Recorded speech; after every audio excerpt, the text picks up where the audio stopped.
BBC Urdu کے programme سیربین میں وقفے کے بعد ایک بار پھر خوش آمدید. میں ہوں جاوید سومرو.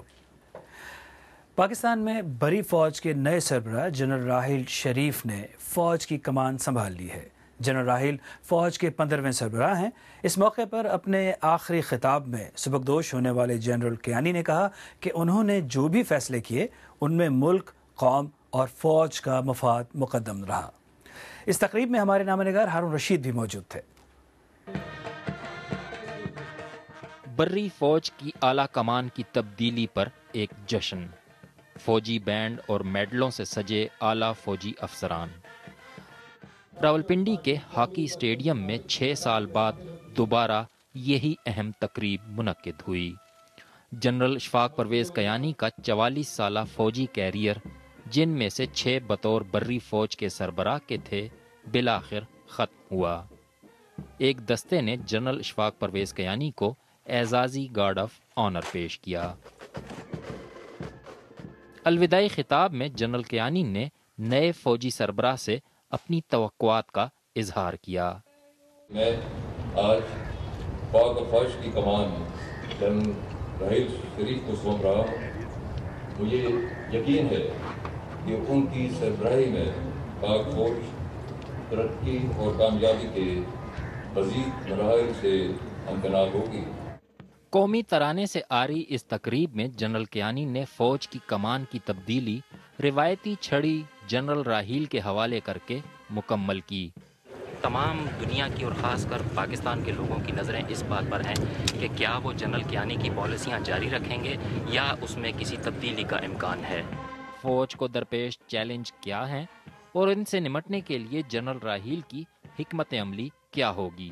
میاں نواز شریف صاحب کے ساتھ ایک اچھی ورکنگ ریلیشن شپ بنانا، یہ بھی ان کے لیے ایک بڑا چیلنج ہوگا. پھر ایک اور نئی چیلنج اس دوران جو سامنے آئی ہے وہ یہ کہ جو عدلیہ اور میڈیا ایک نئے اور اسرٹیو شکل میں سامنے آئے ہیں اور مسنگ پرسنز کے کیسز ہیں یا بعض دیگر فوج یا فوجی اداروں سے ریلیٹڈ کیسز ہیں، تو اس دوران فوج اور جوڈیشری اور فوج اور میڈیا کے درمیان بھی ایک تناؤ کی کیفیت ہے.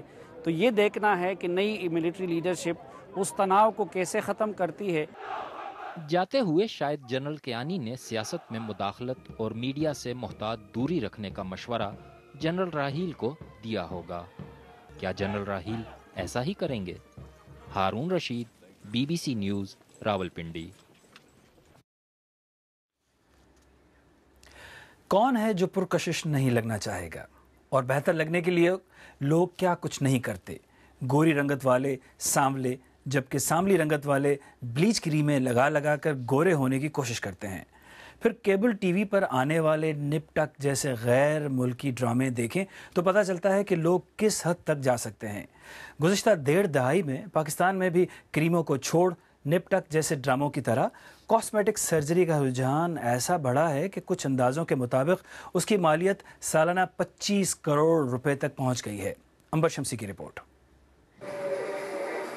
سرجری اکثر جان بچانے کے لیے کی جاتی ہے،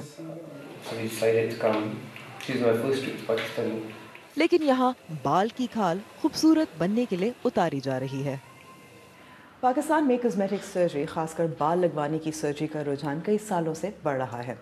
مقامی طور پر یہ یہاں مقبول تو ہے، لیکن اب پاکستان سے باہر سے بھی لوگ یہی سرجریز یہیں کروانے بہت بڑی تعداد میں آ رہے ہیں. 28 سالہ ڈاکٹر شمیر خان پہلی بار ملائیشیا سے پاکستان آئے ہیں. انہوں نے سوچا کہ پاکستان کو بھی دیکھ لیں، ساتھ ٹرانسپلانٹ بھی ہو جائے گا. یہ کام ملائیشیا میں تقریباً $3,000 زیادہ مہنگا ہے.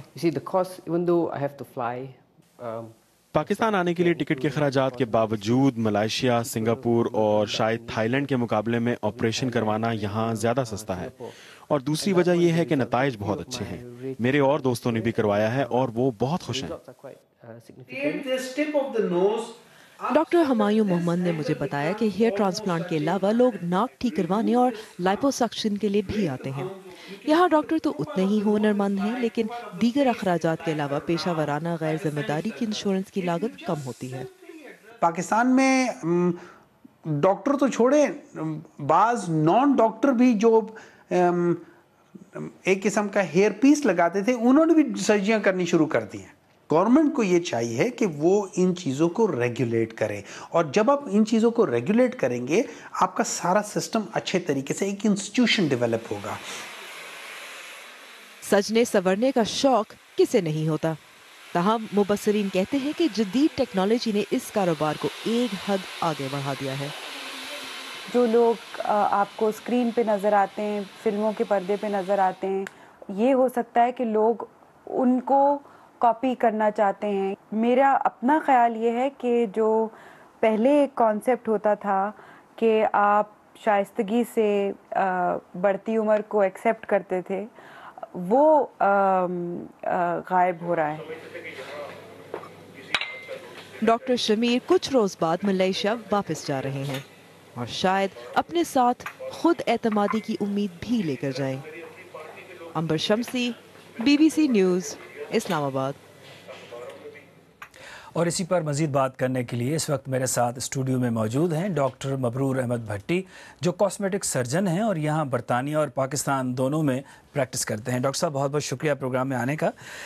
سب سے پہلے تو یہ میں آپ سے جاننا چاہوں گا کہ جو جن کی آپ سرجریز کرتے ہیں, جو آپ کے پیشنٹ ہیں یا جو آپ کے کسٹمرز ہیں, وہ کیا روپ یا وہ امیج ہے جو وہ حاصل کرنا چاہتے ہیں, کیا بننا چاہتے ہیں؟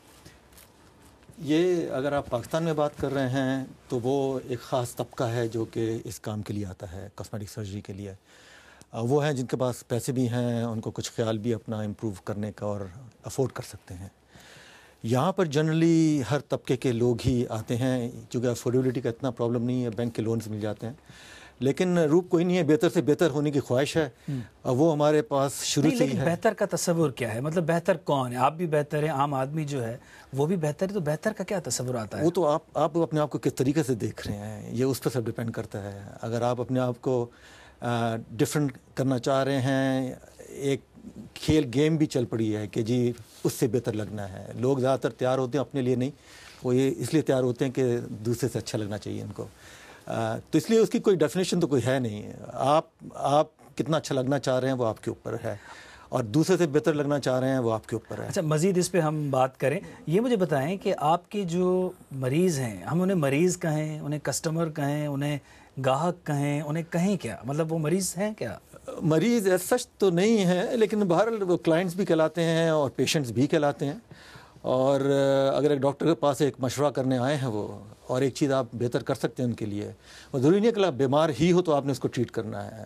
اگر چیز سے بہتر کرنی ہے اور آپ امپروو کر سکتے ہیں تو آپ کرتے ہیں. اچھا, یہ بتائیں کہ ظاہر ہے کہ پاکستان میں لوگوں کے پاس پیسہ بھی آیا ہے اور آگاہی بھی آئی ہے, امیج کانشیس ہوئے ہیں لوگ, تو جو لوگ آپ کے پاس آتے ہیں وہ زیادہ کون سا پروسیجر کراتے ہیں, کیا تبدیل کرانا چاہتے ہیں؟ ڈفرینٹ ٹائم میں ڈفرینٹ چیزوں کے لیے لوگ آتے ہیں. عورتیں زیادہ تر فیشیل کام کے لیے آتی ہیں, ان کے جو ہے وہ یا فیس لفٹ کرانا ہوتا ہے یا نیک لفٹ کرانی ہوتی ہے, آئی لڈز بھاری ہو جاتی ہیں, ناک رائنوپلاسٹی بڑی کامن چیز ہے یہاں پر. جو بھاری ہوتے ہیں ان کو یہ چاہیے ہوتا ہے جی وزن ڈائٹنگ تم نہیں کر سکتا, ہمارا پیٹ کم کر دیں. تو ان کو سمجھانا پڑتا ہے کہ آپ جو ہے خالی آپریشن کرا کے وزن نہ کم کریں, اپنی لائف سٹائل کو چینج کریں آپ. اچھا, تو اس لیے کافی بہت پروسیجر ہیں. مرد جو ہیں جس طرح بھی آپ بات کر رہے تھے, ہیئر ٹرانسپلانٹ کرواتے ہیں آ کر, چھاتی ان کی بڑی ہو جاتی ہے اس کو کم کرواتے ہیں, پیٹ بڑھ جاتا ہے اس کو کم کرواتے ہیں. کچھ ہیں جو کہ خالی میں نے بتایا نا کہ خالی پروسیجر سے کم کرانا چاہتے ہیں, کچھ چونکہ اس کے لیے کام کر رہے ہوتے ہیں اور پروسیجر ان کو ہیلپ کر رہا ہوتا ہے.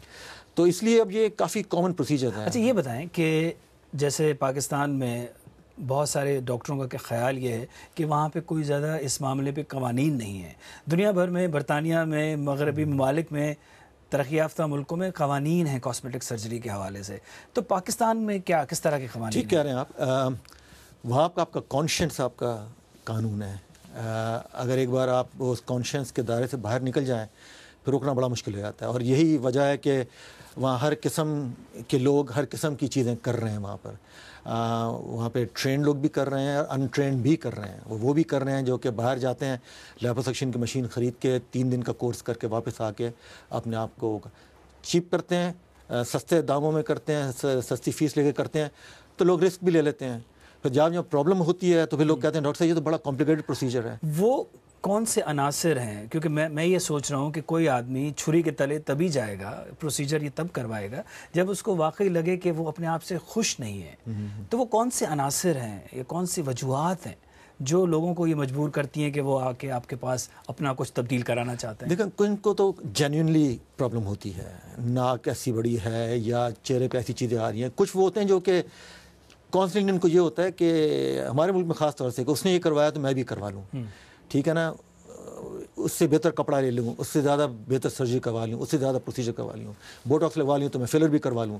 تو یہ وہ چیزیں ہوتی ہیں. لیکن بات یہی ہے کہ جب آپ کے پاس یہ اندر آ جائے گا آپ نے کروانا ہے، اور اگر آپ کی ریچ میں نہیں ہے وہ، تو پھر آپ اس کو ڈھونڈتے ہیں جو کہ آپ کی ریچ میں آ جائے. مختصراً یہ بتائیے گا کہ وہ کیا، اگر کوئی فرض کریں آپ سے پروسیجر کرائے اور وہ خوش نہ ہوں اس پروسیجر سے، تو اس کا کیا تدارک ہے؟ کچھ بھی نہیں ہے، بڑا مشکل ہوتا ہے. یہ آپ کو پیشنٹ سلیکشن جو ہے وہ بہت امپورٹنٹ کام ہے، اور اس کے لیے آپ کو بتانا پڑتا ہے کہ یہ وہ پروسیجر ہے اور اس کی یہ ڈاؤن سائڈ ہے. اس لیے میں نے آپ کو بتایا نا کہ یہ بہت کاسمیٹک سرجری جو ہے وہ ایسا پروسیجر نہیں ہے کہ آپ بس اٹھ کے کرنا شروع کرتے ہیں. یہ آپ کو پاس رسپانسبلٹیز ہیں، ڈاکٹر صاحب آپ کو بتانا پڑتا ہے. ڈاکٹر مبرور بھٹی صاحب، بہت بہت شکریہ. آئیے دیکھتے ہیں کہ اس موضوع پر ہمارے ناظرین کیا کہتے ہیں. ثنا خان لکھتے ہیں، پاکستان میں غریب کو کھانے کے لیے روٹی نہیں اور امیروں کے نخرے ہی نہیں ختم ہوتے. افغانستان سے ابرار خان سالک کا کہنا ہے، انسان کی خواہش ہوتی ہے کہ وہ بوڑھا نہ ہو. اور سعید احمد لکھتے ہیں، لوگ اپنے رہنماؤں کے نقش قدم پر چلتے ہیں، ہمارے وزیر اعظم نے بھی بال لگوائے ہیں. مسقط سے مشتاق احمد کا کہنا ہے، میں نے اسلام آباد سے بالوں کا ٹرانسپلانٹ کرایا، یہ شخصیت کو بہتر بنانے کے لیے اچھا ہے. پاکستان میں قیمت اور ٹیکنالوجی بھی اچھی ہے. اور بڑی باقاعدگی سے اپنی رائے بھیجنے والی اینی سیدہ کہتی ہیں، پاکستانی تو شاید اس لیے شکل و صورت بہتر بنا رہے ہیں کہ حالات تو بہتر نہیں ہو رہے، شکل ہی بہتر ہو جائے. آپ BBC اردو کا پروگرام سربین دیکھ رہے ہیں. کچھ دیر بعد دیکھیے گا، برطانیہ میں ایشین کری ایک صنعت بن چکی ہے، لیکن ویزا پالیسی میں سختی سے اسے کس طرح کے مشکلات کا سامنا ہے.